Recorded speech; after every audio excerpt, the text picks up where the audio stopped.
معمولا همیشه یک جنگ درونی داخل ذهن افراد اتفاق میفته که آیا من جذاب هستم یا جذاب نیستم. خب شما معمولا جذابتر از اون چیزی هستید که فکر میکنید. حالا توی این ویدیو 5 تا نشونه بهتون میگیم که اگر اینا رو دیدین شما جذاب هستید. 1. مردم غالبا متوجه ورود شما میشن.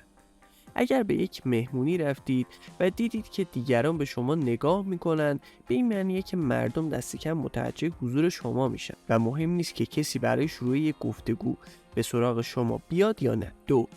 معمولا تمایل دارید لبخند بزنید. خلق و خوی مثبت به خودی خود جذابه و اگه دوست دارید لبخند بزنید و قادرین از لحظه لذت ببرین، مطمئن باشید که جنس مخالف واقعا به شما علاقه‌مند.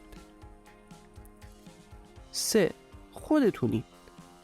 شما هیچ تلاشی برای شبیه شدن به دیگران ندارید و از ظاهری که اکنون دارین خوشتون میاد. متمایز بودن شما توجه زیادی رو به خودش جلب میکنه و به دیگران این امکان رو میده که بدونن شما از زندگی و از خودتون چی میخواید. 4. زود حوصله‌تون سر میره. اگه اتفاقی افتاد که مسیر معمول زندگی شما رو متوقف کرد، مثل یک بیماری، یه سفر کاری یا یه چیز دیگه، احساس میکنید زمان به کندی میگذره. شما به برقراری ارتباط با افراد زیاد، قرار ملاقات و دیدن دوستاتون عادت دارید و حتی اگر از تنهایی لذت میبرید، انزوای اجباری شما رو آزار میده. 5. مردم برای شما پیام میفرستند یا با شما تماس میگیرند.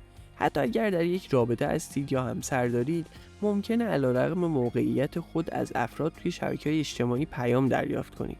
البته که باید این پیام ها رو نادیده بگیرید.